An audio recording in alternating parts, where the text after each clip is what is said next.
Hey everyone, it's George from Blockchain TXP and today is the 6th of April 2023. Now look guys, if you're looking at the 24-hour trading of Ethereum, I really am not sure what is going on, so we'll definitely go ahead and talk about this in today's episode. Now unfortunately, I don't know the reasoning why the numbers have definitely pumped up, so we'll definitely have a look at that when we look at the price of Bitcoin, cryptocurrencies, stablecoins and quite a lot of other. Now in today's episode guys, what we're going to be discussing is some news all the way from India. And historically, guys, India has had a love-hate relationship with Bitcoin cryptocurrencies, but this time they have definitely shown their love for central bank digital currency, and they are aiming for 1 million central bank digital currency users. So we'll definitely go ahead and talk about that in today's episode. Now, unfortunately, guys, in today's episode, we have some negative news, and this is regarding Paxful's peer-to-peer marketplace, and they have decided to shut down. And one thing, guys, which I did mention, I believe in some of the podcasts going back to 2020 is, in the entire cryptocurrency world, there's only one protocol that I genuinely think is doing better for the humanity, and that is Paxful. And they have a hashtag called as Built with Bitcoin. But unfortunately, the peer-to-peer marketplace is definitely shutting down. So we'll definitely go ahead and talk about that in today's episode. Now, we do have some positive news all the way from Japan, and looks like they're taking a positive outlook so far as Web 3.0 is concerned. So we'll definitely go ahead and talk about it. And what is a bit surprising is that in Japan, so far as the government is concerned, it is the Democratic Party which is in favor of Web3, exactly opposite in the United States of America and probably even in the UK as well. And guys, we're going to be talking about some massive news regarding NFTs on Bitcoin blockchain, and it just might be the most expensive NFT on Bitcoin blockchain, and this is to do with partnership with Bugatti and Asprey. So we'll definitely go ahead and explore that in today's episode. And guys, like we do in every Crypto and Coffee Date podcast, we're going to be discussing two news regarding Dubai, UAE and Middle East. Now, unfortunately, the first news is to do with Binance and other cryptocurrency exchanges. And this is to do with an article which is written by Bloomberg. Now, looks like Dubai is asking Binance and other cryptocurrency license applicants for more information. And there's news circulating that Binance is not giving out the information in time, and they're delaying this process. We'll definitely go ahead and talk about that in today's episode. And the second news is regarding an event that I'm conducting on the 4th of May, and it has to do with central bank digital currency. It is called as CBDCs, the basics, threats to freedom, and its role in the Metaverse. So quite a lot to talk about in today's episode. So let's kickstart with it right away. Welcome to the Crypto and Coffee Date, the daily podcast that keeps you up to date on all latest developments in the world of cryptocurrencies, blockchain and NFTs. Join us Monday to Friday as we kick off your day with a cup of coffee and a deep dive into the exciting and rapidly evolving world of digital assets. We'll cover the latest news and trends in the cryptocurrency and blockchain space, as well as delve into the growing world of NFTs or non-fungible tokens and Metaverse. Plus, we'll keep you updated on the latest developments from Dubai, UAE and the wider Middle East region. Whether you're a seasoned crypto enthusiast or just getting started, Crypto and Coffee Date has something for you. Our expert host will provide insight and analysis on the most important topics in the industry and help you stay up to date on the latest developments. We'll bring you interviews with leading figures in the crypto and blockchain space and explore the ways in which these technologies are changing the world around us, from the impact on traditional financial systems to the potential for revolutionizing industries and transforming societies.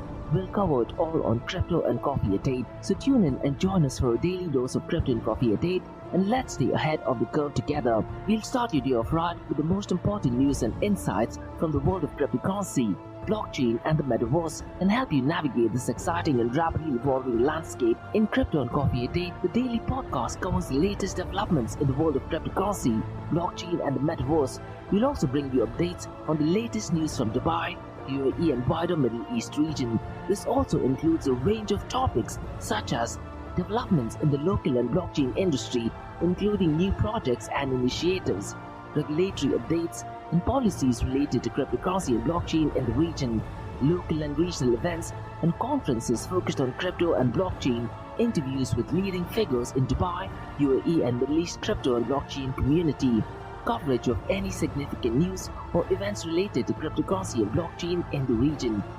By covering these local and regional developments, in addition to the wider world of cryptocurrency and blockchain, Crypto and Coffee a Date aims to provide a comprehensive overview of the industry and its impact on the Dubai, UAE and Middle East region. Now before we kickstart today's episode, I have an important message, so check this out. Firstly, guys, Startup OI is global one-tech platform for tech. It offers global high-paying tech jobs with flexibility in working time and location, global free tech events, and tech networks to connect with global like-minded engineers. A brilliant platform to listen to the tech experts in Metaverse and to grab their insights. Now listen, all you have to do is download the app Startup OI. If you're using an Android version, go to Google Store and App Store for iOS devices. Alternatively, you can also click on the show notes below to download Startup OI. Next, guys, listen, if you're into fitness, if you're into adventure, if you want to do something wild but still want to keep your health in check, there is a new podcast in town, a podcast focusing on obstacle course race in the Middle East. The podcast is called the Race Pace Podcast. So check out the Race Pace Podcast across all leading platforms. And the Race Pace Podcast is a peer-to-peer community-driven podcast where they talk all about obstacle course race in the Middle East, from Sandstorm to Spartan Race, from Tough Mudder to Desert Warrior Challenge, and also the Government Gov Games, and quite a lot more. The podcast has interviews with athletes locally and internationally to get inside scoop on how athletes prepare for obstacle course race. In the podcast, they also talk about interesting stories on why they are motivated to do obstacle course race. And that's not all. They also plan to release 7 NFTs. And these NFTs are no ordinary. These NFTs will represent every emirate in the UAE. And listen, guys, these NFTs are going to be absolutely massive. So do one thing, go to Spotify, go to iTunes, go to any leading podcasting platform and search for Rise in the Obstacle Course Race podcast. And finally, guys, not your keys, not your crypto. If you have dabbled with cryptocurrencies and now are seriously getting to protect your cryptocurrencies, there is no better way to protect it by using a hardware wallet. And this is where Ledger Wallet kicks in. And Ledger Wallets are hardware cryptocurrency wallets made by Ledger, a company headquartered in Paris, France. And Ledger's hardware wallets are multi-currency wallets that are used to store private keys for cryptocurrencies offline. And Ledger offers 2 hardware wallets, the Ledger Nano and Ledger Nano X wallets. They are world-class experts with extensive crypto security backgrounds. They continuously look for vulnerabilities in Ledger products in a constant effort to improve the level of security. Now, in today's world, securing these digital assets is a critical challenge, and this is where Ledger kicks in. So click the link below to buy your hardware wallet and support this podcast. It is a brilliant way to support this podcast. So what are you waiting for? The link is in the show notes below.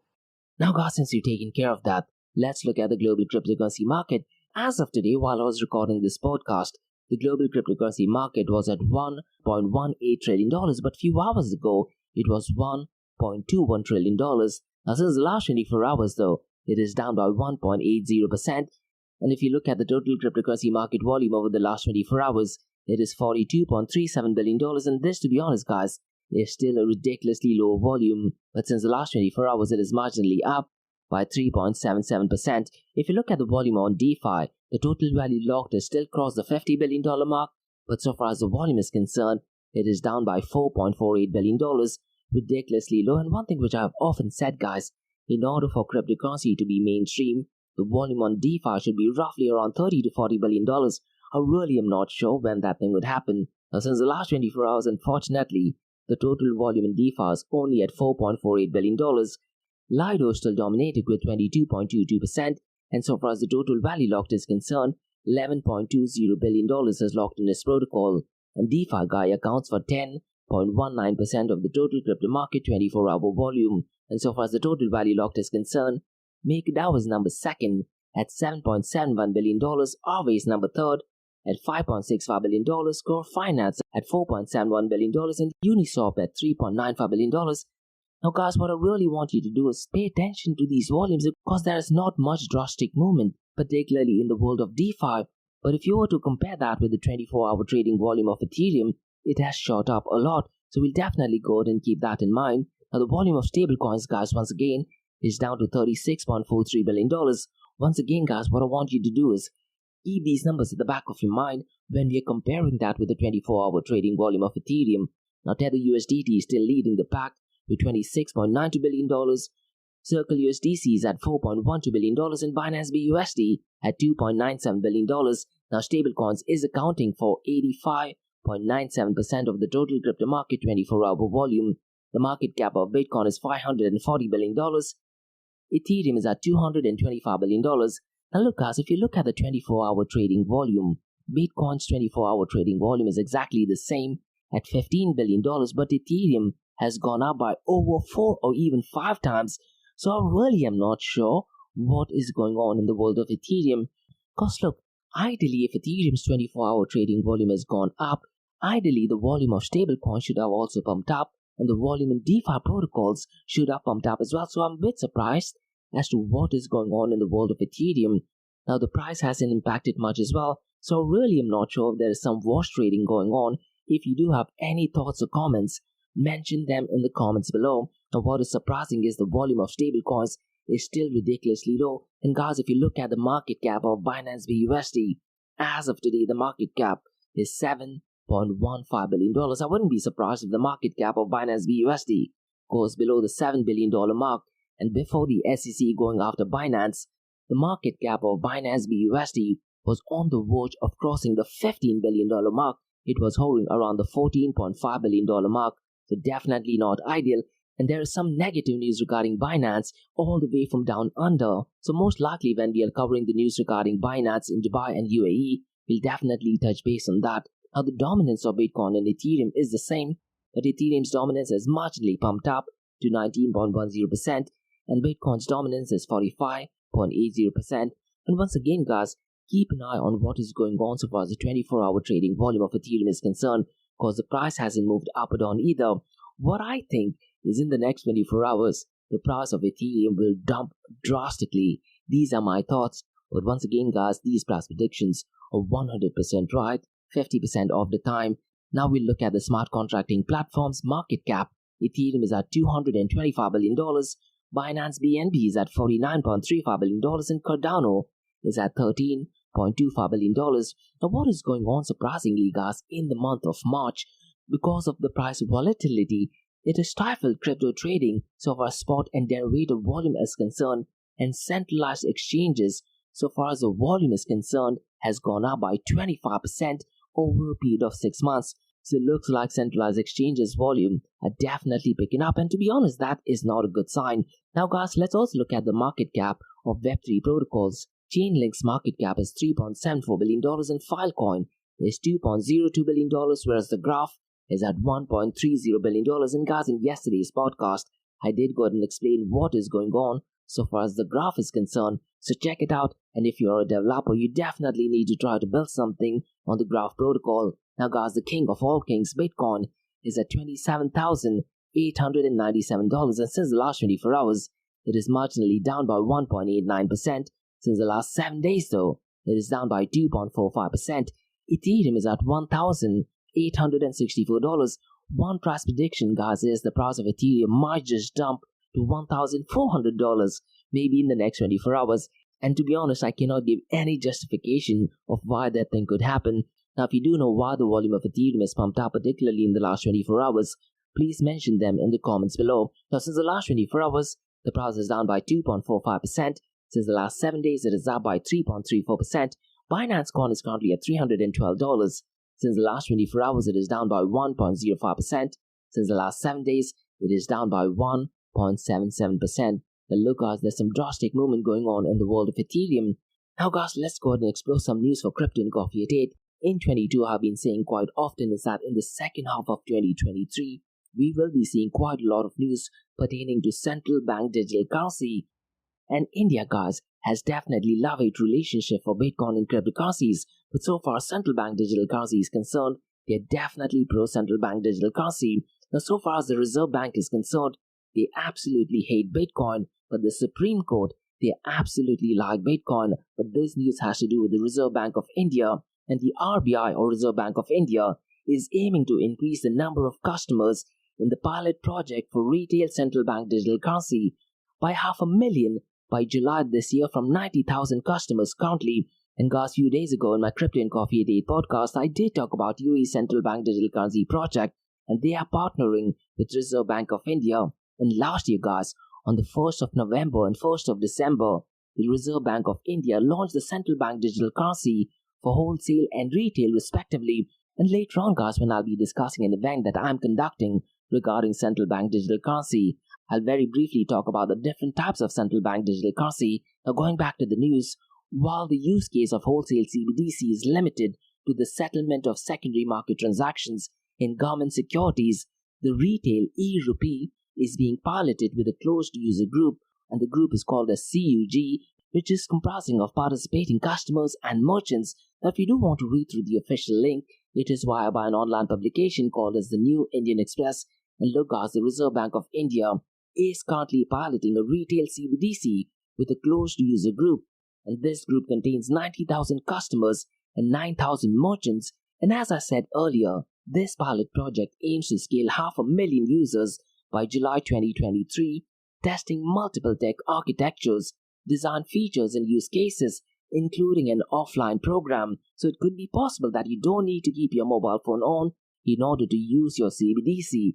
And the RBI has already launched a wholesale CBDC for the settlement of secondary market transactions in government securities. And guys, the RBI central bank digital currency is intended to complement current form of money and provide an additional payment avenue to users rather than replace existing payment systems.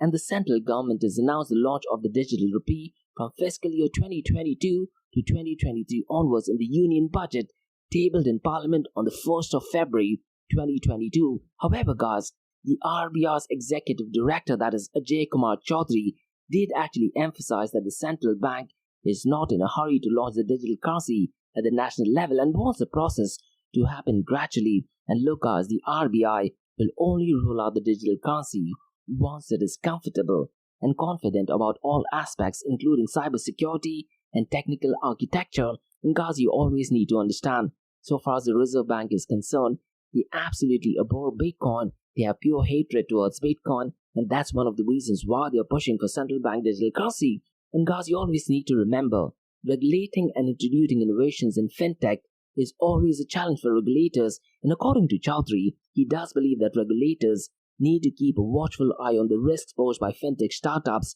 and big techs, as these risks are different. And the CEO of National Payment Corporation of India, called as NPCI, which is Dilip Asbe, expects the number of transactions of the Unified Payments Interface, also called as UPI, to be surging in the next coming years.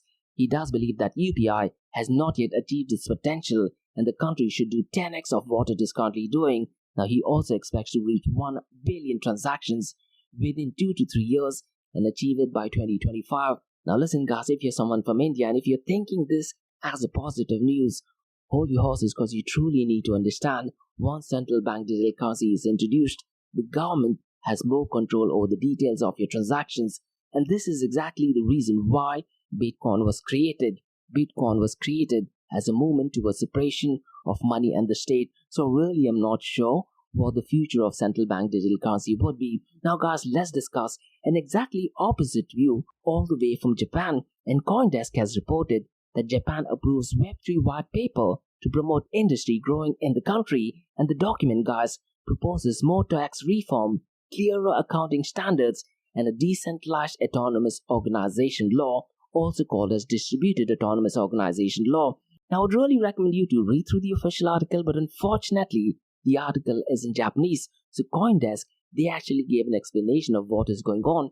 And the article by CoinDesk states that Japan's ruling Liberal Democratic Party's Web3 project team has published a white paper laying out recommendations for growing the country's industry, which has become part of national strategy under Prime Minister Fumio Kishida's administration. Now look, guys, this is absolutely brilliant, and what is surprising is the Liberal Democratic Party in Japan is in favor of Web 3.0, whereas in US and even in UK, the extreme left-leaning Democratic Party is not in favor of cryptocurrencies, not in favor of open source, and definitely not in favor of freedom of speech. So definitely contrasting views, and looks like the East is definitely taking lead so far as Web 3.0 is concerned. Now, guys, let's discuss some negative news, and this is unfortunately in the world of Bitcoin. And Ray Yusuf, guys, who's the CEO and founder of Paxful, he did actually announce the suspension of its marketplace. And look, guys, the Paxful is one of the world's leading peer-to-peer cryptocurrency exchanges so far as the volume is concerned, and they provided an official blog on Paxful's website. Now, he cited key staff departures and regulatory challenges for the industry as the reason behind the decision. Unfortunately, guys, this news is not ideal, particularly in the world of Bitcoin. So what I'd really recommend you to do is read through the official blog And Bitcoin Magazine did actually state that the news of Paxful suspension comes amid growing regulatory scrutiny of the cryptocurrency industry, particularly in the US, and Paxful's move highlights the changes the industry is currently facing, and guys, it only talks about the importance of self-custody for investors. And one thing, guys, which I've often said is not your keys, not your crypto. So if you do have your funds in cryptocurrency exchanges, make sure you take it out, use your hardware wallet, and the best hardware wallet in the business is Ledger. And if you look at the show notes below, you'll find the link to go ahead and purchase your hardware wallet. Now, according to Ray Youssef, guys, all customer funds are accounted for, and the Paxful wallet will be up for customers to retrieve their funds. To facilitate the process, guys, Paxful is recommending options such as Exodus Wallet and Moon Wallet with a W for customers to self-custody their funds. And guys, Paxful is also offering an easy migration to other options for non-US users, including Nunis, a new peer-to-peer company dedicated to Global South, and BitNob, which is making it easier for Africans to connect with Bitcoin. And look, guys, something which I did mention at the start of this podcast, in the entire Bitcoin and cryptocurrency space, I do have a lot of respect to Ray Youssef. And also, if you go through his LinkedIn profile, his profile says completely different, that he's on the verge of helping other people become millionaires. And if you talk about Paxful, have a look at what the hashtag build for Bitcoin has been doing. They have been doing phenomenal work, particularly in Africa and other places. Now, guys, let's discuss the most expensive Bitcoin NFT collection. And Asprey and Bugatti did announce a limited edition collection of precious Objet X, and it is spelled as O for Orange, B for Bravo, J for Jack, E for Elephant, T for Tango, X, with generative art in Bitcoin. And the official news is published on the website. And guys, the Bugatti NFT will come with a physical counterpart as well. Now listen to this, guys. The X will cost a fortune, selling at roughly $20,000 to $50,000 a piece, depending on the item number. And the egg number 100 to 111 would be valued over $200,000.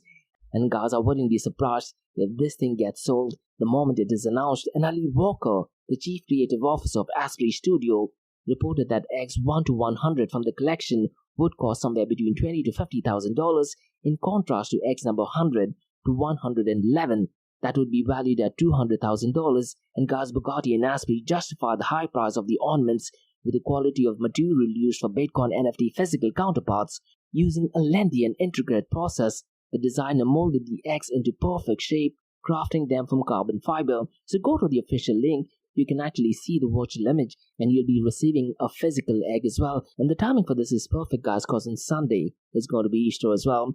Now, guys, let's discuss news regarding UAE. And the news is that Dubai is asking Binance and other crypto license applicants for more information. Now, mind you, guys, this article is written by Bloomberg, but they haven't mentioned any official names by VARA, that is Virtual Asset Regulatory Authority. So let me try to give out some more information. And the news article states that Binance is under pressure as Dubai demands additional information about crypto license.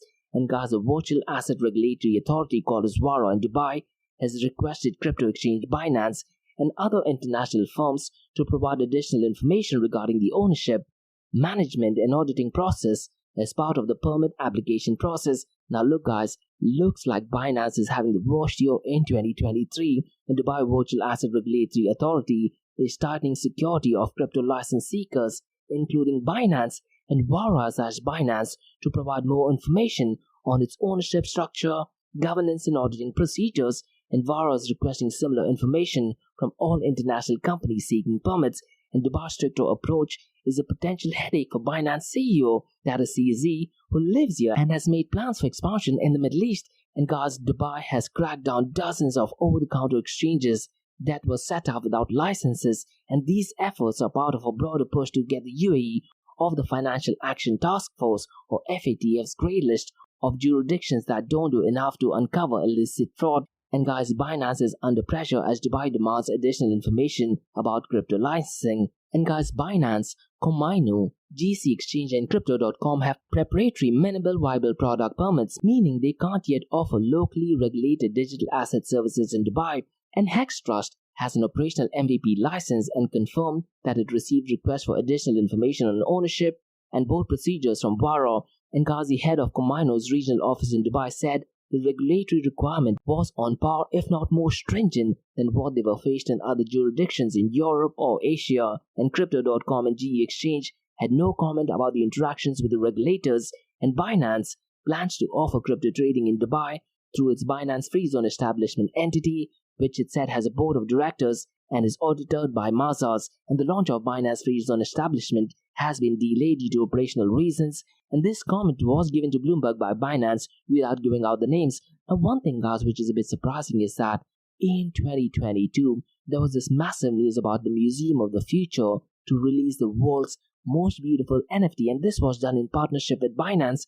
And unfortunately, guys, the communication by the team via Telegram is absolutely awful, and I've sent them at least 7 to 8 emails requesting for more information so that I can mention them in the podcast. They have said yes, they have received the email, but I haven't received absolutely any reply. Now, going back to the news, guys, ownership data from Binance's free zone establishments aren't publicly available on a federal registry of firms operating in the UAE, and Binance is working to upgrade to an operational MVP license, which would allow to cater to institutions and qualified investors, and then FMPs or full market permits will be issued from the end of June, according to VARA, and recipients will be allowed to offer crypto trading to all retail investors. And Dubai, guys, is trying to balance fostering innovation with the need to have proper oversight of an industry that's been mired in high-profile scandals in the past year, and VARA wants to turn Dubai into a capital for digital asset economy while safeguarding its business ties with Western jurisdictions like Europe that are adopting a more muscular crypto regulations. And in late March, the US Commodity Future Trading Commission did sue Binance and CZ for allegedly violating derivative regulations and has accused the firm of having sham compliance procedures. Now look, guys, 2023 is definitely not turning out to be the best year for Binance, and there is some negative news regarding Binance in Australia as well. Now, I won't go into detail, and I'll very briefly touch base on what that news is all about. Now, CNBC did publish an article just a few hours ago stating that the Australian regulators have actually cancelled Binance's license at the exchange's own request. So could it be possible that Binance is actually requesting for the license to be cancelled? Now, Australia's top financial regulator did actually cancel Binance's derivative license at the exchange's own request. This, guys, is absolutely strange, and the cryptocurrency exchange has been under review by the Australian Securities and Investment Commission since February of this year, after the exchange acknowledged a small number of customers were trading at a higher level than permitted. And listen, guys, the cancellation is the latest mounting series of regulatory problems surrounding Binance, and 2023 is not looking a good year for Binance. So if you do have your funds in Binance, you need to be absolutely wary. Now, guys, let's discuss the second news, and this is an event which I'm conducting on the 4th of May 2023. It is called a Central Bank Digital Currency. So let me try to give out some more information on what is it that you can expect. So the session is called as CBDCs, the basics, threats to freedom, and how will it fit in the Metaverse. So essentially, the session is broken down into 3 parts. In part A, we discuss what is central bank digital currency, the history of central bank digital currency, and how will central bank digital currency work. Now, mind you, guys, this explanation will be absolutely basic and you do not need any technical information. We'll also go ahead and explore the current state of CBDCs and the different countries currently working on CBDC. And guys, El Salvador did make Bitcoin a legal tender, and what impact did it have on IMF? We'll also go ahead and explore International Monetary Fund stand on CBDC. We'll also look at World Economic Forum stand on CBDC. And when will the UAE launch CBDC? And part C, actually, we will discuss UAE Central Bank's role on CBDC, which I'll just talk about in a few minutes. Now with part B, we'll discuss central bank digital currency versus Bitcoin. We will check if central bank digital currency do pose a threat to freedom. We'll also discuss the political implications of central bank digital currency. And so far as politics is concerned, we'll go ahead and explore the support and resistance offered by different side of politics or politicians.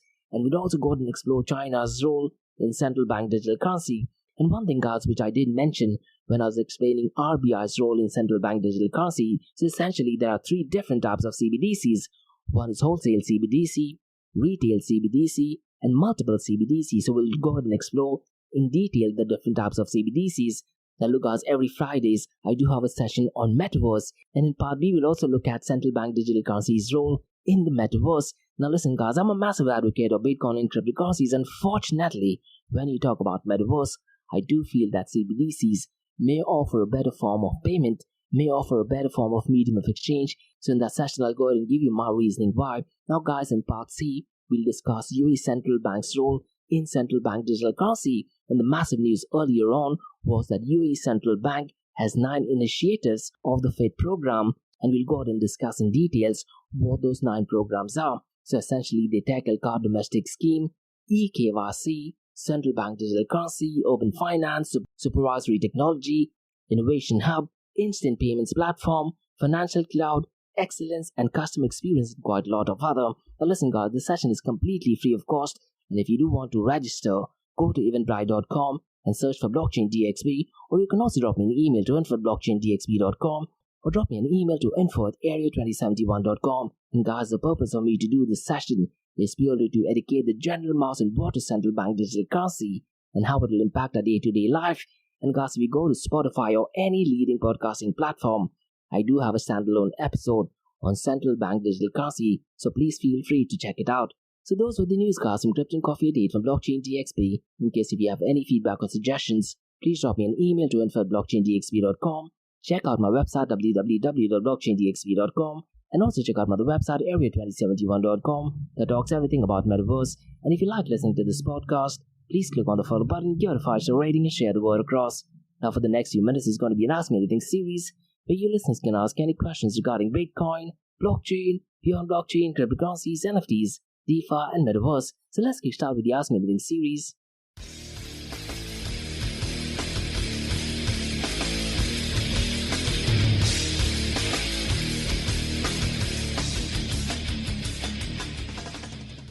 Hey everyone, it's Josh from Blockchain DXB. You're listening to the Ask Me Anything series, where you listeners can ask any questions regarding Bitcoin, blockchain, beyond blockchain, cryptocurrencies, NFTs, DeFi, and Metaverse.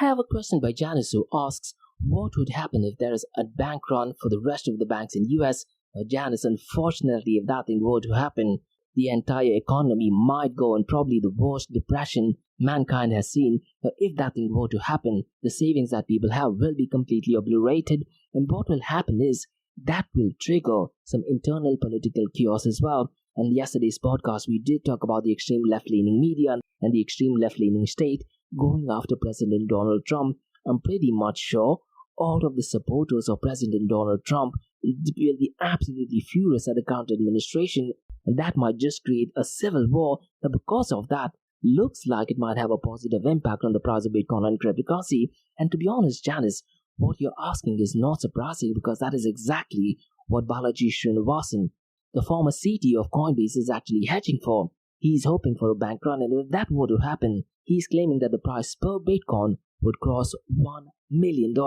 It is extremely unlikely that thing were to happen because you're talking about a massive catastrophic event that just might change the future of humanity. Now listen, if you're a Bitcoin maximalist and if you're someone who's focusing only on cryptocurrencies, you might want that to happen, and that, to be honest, is an absolutely terrible thing. Now could it be possible that the bank run could happen? Absolutely yes, because in my Crypto and Coffee at 8 podcast, we did talk about Dr. Nouriel Roubini, who did talk about the liquidity crisis. And I believe the liquidity crisis, so far as the banking industry is concerned, is for the next 90 days. It might be less than 90 days. If the bank run were to happen within this time, it'll be absolutely catastrophic. Now, really, I'm not sure, Janice, if this would be a bullish sign for Bitcoin, because in crises like this is where people actually focus on gold. So really, I'm not sure what is going on so far as the price of gold is concerned. I wouldn't be surprised since the last month or so, the prices of gold has pumped up. Now, what I'd recommend you to do is listen to Peter Schiff's podcast. Now, he's a massive detractor of Bitcoin and cryptocurrencies, but he often talks positive things about gold. As a matter of fact, Janice, what I'm going to be doing this later part of the day, I'm definitely going to listen to at least 3 or 4 of his episodes to get a better understanding of what is going on in the gold market. So, absolutely brilliant question. So that's all for today, guys, in the Crypto and Coffee at 8 from Blockchain DXB. In case you have any feedback or suggestions, drop me an email to info@blockchaindxb.com. Check out my website www.blockchaindxb.com, and also check out my other website area2071.com that talks everything about Metaverse. And if you like listening to this, guys, please make sure you click on the follow button, give it a 5-star rating, and share the word across. And remember, guys, Monday to Thursdays, 8 a.m. to 8:30 a.m. we have Crypto and Coffee at 8, where we cover top news and information pertaining to Bitcoin, blockchain, beyond blockchain, cryptocurrencies, NFTs, DeFi, and Metaverse. And how the series of episodes on the Crypto and Coffee at 8 works is, we usually cover some top news and information pertaining to the price of cryptocurrencies, some major breaking news, occasionally short and sweet news as well, news that has an impact in the cryptocurrency world. The other two news and information is related to Dubai, UAE and Middle East, and the world of Bitcoin, blockchain, beyond blockchain, cryptocurrencies, NFTs, DeFi, and Metaverse. And what you're listening to right now is the Ask Me Anything series, where your listeners can ask any questions regarding Bitcoin, blockchain, beyond blockchain, cryptocurrencies, NFTs, DeFi, and Metaverse. So thanks so much for listening, guys, and please check out the episode tomorrow that talks everything about Metaverse. So take care and have a nice one. Bye-bye.